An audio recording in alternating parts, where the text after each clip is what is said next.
अन्नपूर्णा भंडार का जो फर्म अभी तक सामने आया, ऑलमोस्ट 12 पेजेस। देखिए, जब लक्ष्मी भंडार ममता बनर्जी एक सीएम इंट्रोड्यूस किया था, तो वो उसका पहला जो ऑब्जेक्ट था वो हर एक महिलाओं को खुद का जो खर्चे है उसके लिए ये लक्ष्मी भंडार दिया गया। तो तब ये भाजपा वाले बोले थे ये भिक्षा है, वी आर नॉट बेगर्स। बाद में हमने देखा ये पूरा दूसरे स्टेट में, अब उसका स्टेट में ये ममता बनर्जी का ये लक्ष्मी भंडार का कॉपी कर रहा है। तो बंगाल में वो बोले थे लक्ष्मी भंडार ये scheme it will be transferred to Annapurna Bhandar, और वो पर महीना 3000 रुपीज वो देंगे। तो एक फॉर्म उन्होंने इलेक्शन के पहले यूज किया, तो हम लोग तब से बोले थे ये फॉर्म ओरिजिनल नहीं हो सकता। You can use hand bills, you can use आपका जो इश्तेहार है, मैनिफेस्टो है, आप यूज कर सकते हैं, लेकिन आप एक फॉर्म छपाकर नाम लिखना है, एड्रेस लिखना है, बैंक अकाउंट लिखना है, फोन नंबर लिखना है, हम तब भी बोले थे ये ठीक नहीं है, ये फॉर्म जेन्युइन फॉर्म नहीं है। तो आज वो साबित हो जाता है जो वो जेन्युइन फॉर्म नहीं था। अभी जो नया फॉर्म आया है, इतने सारे डिटेल्स क्यों, किस लिए? एक मां और एक बहन को देने के लिए जो आप रुपया देंगे, उसके लिए ये 12 पेजेस में जितना सारे क्वेरीज है, उसका जरूरत क्या है? स्क्रूटिनी करना है। देखिए, इतना बड़ा सिस्टम ममता बनर्जी इंट्रोड्यूस किया था, लेकिन किया तो गवर्नमेंट स्ट्रक्चर ने। उस गवर्नमेंट स्ट्रक्चर में तृणमूल सपोर्टर्स हो सकता है, उस गवर्नमेंट लेफ्ट हो सकता है, भाजपा हो सकता है, जो भी हो सकता है। अगर कोई गलत था, कोई भूल था, कोई मेल पर्सन के अकाउंट में रुपया चला गया तो बंद कर दीजिए स्क्रूटिनी में। लेकिन आप जो क्राइटेरिया कर रहा है, अभी तो लैक्स ऑफ वुमेन वहां से बच जाएगा, एलिमिनेटेड हो जाएगा। इसका तो ममता जी जिस लिए ये ऑब्जेक्ट था, वो ऑब्जेक्ट तो अभी डिस्टर्ब हो जा रहा है। आप इतना सारे बाहर करके आप 3000 बोल रहे हो, इसका मतलब क्या है? ममता जी का पास तो पूरा रुपया भी नहीं था, आप लोग तो वो ब्लॉक करके रखा था दिल्ली का। अगर वो रुपया ब्लॉक नहीं था तो ममता जी शायद थोड़ा बढ़ा सकता था।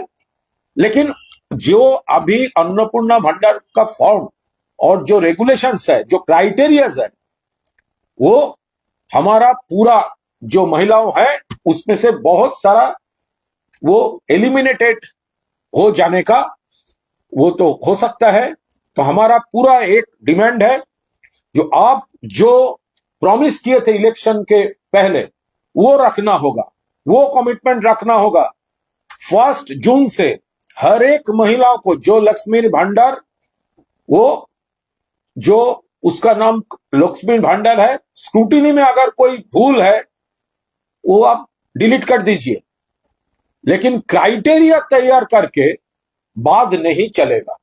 पहला जून से 1 जून से देना पड़ेगा, 3000 रुपया देना पड़ेगा। कब से आप लोग देंगे उसका कोई टाइमलाइन भी अभी तक क्लियर नहीं है। जिस दिन आप देंगे उस दिन मई महीना से वो जो नया रेट में देना जो है, नया अमाउंट जो है उसमें देना होगा। तो आप थोड़ा कंफ्यूज करके, वोट के पहले कंफ्यूज करके आप 1 सेक्शन को कंफ्यूज कर दिए थे।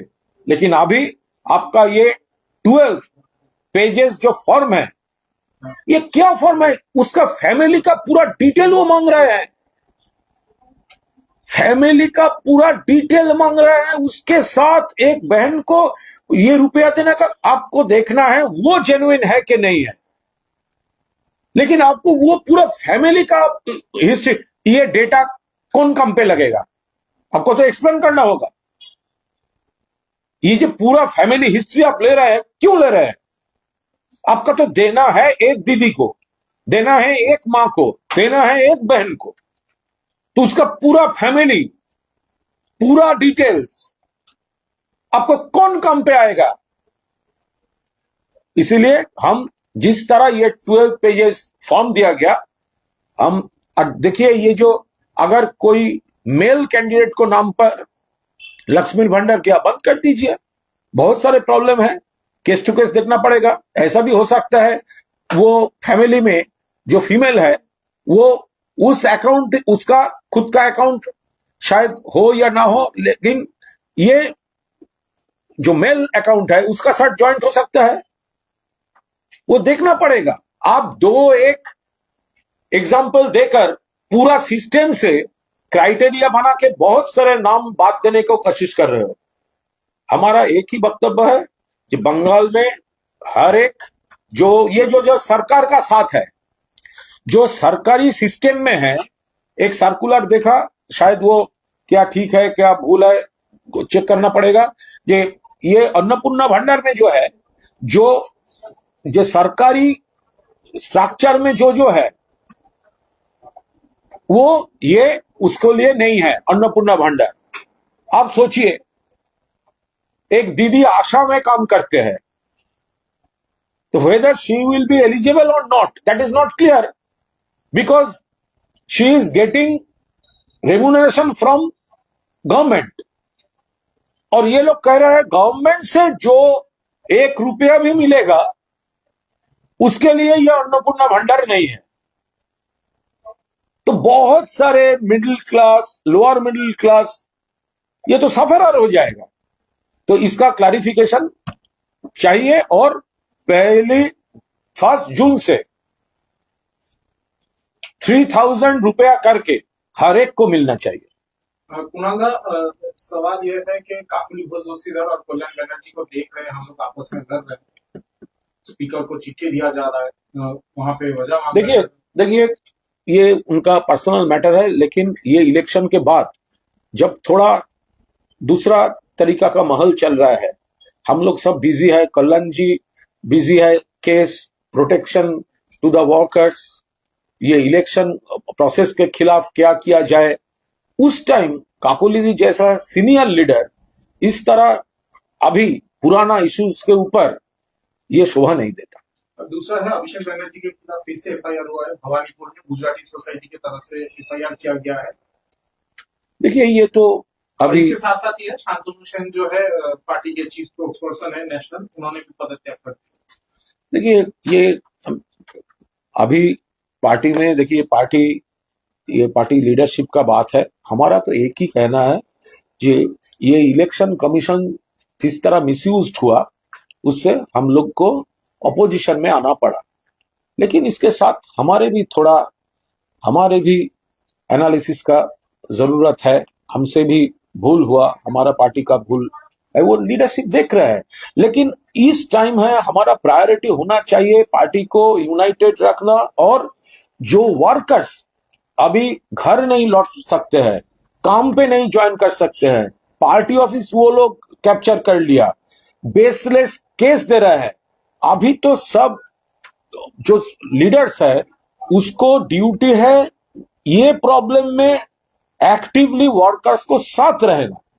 तो जो लोग अभी पुराना बातों को लेकर, अभी ये प्रॉपर टाइम नहीं है। अब देखिए 1 महीना नहीं हुआ, इलेक्शन हुआ, तो जो लोग बोल रहे हैं उसमें कुछ तो एमएलए बन गए हैं, कुछ जीत गए हैं, कुछ हार गए हैं, कुछ इरादा था लड़ने का लेकिन मौका नहीं मिला। तो 1 महीना नहीं हुआ, अभी इस तरह बात करना क्या शोभा देता है? शोभा नहीं देता है। हो सकता है मैं उसको कॉन्ट्राडिक्ट नहीं कर रही हूं, लेकिन टाइमिंग ये ठीक नहीं है।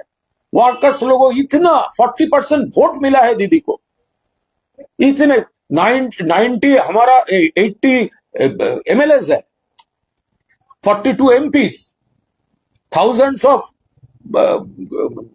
काउंसिलर्स एंड कमिश्नर्स एंड वो पंचायत मेंबर्स है, और कई लीडर्स। जब अगर ममता बनर्जी फिर जीत जाते थे तो इसका इतना प्रॉब्लम, लेकिन प्रॉब्लम कुछ तो है, हम पहले भी बताया है, लेकिन ये टाइम नहीं है। ये टाइम है पार्टी वर्कर को प्रोटेक्शन देने के लिए, उसका साथ रहने का। अभी ये पर्सनल एजेंडा का टाइम नहीं है। भूल है वो पार्टी का अंदर, हम सब लोग कोशिश करेंगे। अगर उससे भी काम नहीं हुआ तो आप तब डिसीजन लीजिए क्या बोलना है, क्या करना है। लेकिन अभी 1 महीना नहीं हुआ, और अगर ममता दीदी चीफ मिनिस्टर फिर से होते तो एक भी रेजिग्नेशन, एक भी स्टेटमेंट नहीं होता। Thank you. दादा, 30 लाख महिलाओं के नाम काटे गए। बताया गया नई सरकार की तरफ से कि लक्ष्मी भंडार योजना के तहत उन्हें भी लाभ मिल रहा था, वो गैर भारतीय थे, तो जिन्हें एसआईआर के नाम से हटाया गया था, तो इसको लेकर देखिए, ये पूरा देखना पड़ेगा, ये पूरा देखना पड़ेगा, केस टू केस देखना पड़ेगा। तो ये तो ऐसा इतने सारे, ऐसा तो नहीं हो सकता। इतना सारे अगर भारतीय नहीं है तो घुसा कैसे? तो बीएसएफ क्या कर रहे थे? बीएसएफ क्या स्टेट पुलिस का है? बीएसएफ तो सेंट्रल गवर्नमेंट का है। एक भी अगर घुसपैठियों यहाँ पर है तो उसका जिम्मेदारी वो सेंट्रल गवर्नमेंट का, होम मिनिस्ट्री का है। तो वो क्या क्राइटेरिया कर रहा है, किसके ऊपर ये सब कैलकुलेट हो रहा है, वो हम लोग भी देख रहे हैं। उन्होंने कहा, सरकार ने कहा है कि जो जिन्हें लक्ष्मी भंडार योजना के तहत अभी लाभ मिल रहा है, उन्हें भी अन्नपूर्णा भंडार की योजना मिलेगा, लेकिन लगातार अभी उनको मिलता रहेगा जब तक ये 90 दिनों का ये जो रजिस्ट्रेशन का समय दिया गया उस तक उन्हें मिलता ये तो इलेक्शन के पहले नहीं बोला था। अभी कैसा रजिस्ट्रेशन, ये सब क्या आ रहा है? इलेक्शन के पहले तो बोला था जो लोग लक्ष्मी भंडार जिसको मिल रहा है वो 3000 हो जाएगा। तो ये रजिस्ट्रेशन का मतलब क्या है? इलेक्शन के पहले वो लोग तो घर घर में फॉर्म बांट रहे थे, तो वो फॉर्म बेसलेस था, वो फॉर्म फॉल्स फॉर्म था। तो अब इतना बात बोला तो ये तो नहीं बोला जो क्राइटेरिया करेंगे, ये 12 पेजेस फॉर्म देंगे, और इतने सारे जो डिटेल्स मांगा है एक फैमिली का, वो किस काम के लिए? अगर एक महिला वो जेन्युइन है या नहीं है, यही तो देखना है। इसके लिए उस पूरा फैमिली का जो डिटेल दिया है, ये सिर्फ अन्नपूर्णा भंडार के लिए ले रहा है, ये हो नहीं सकता। Thank you.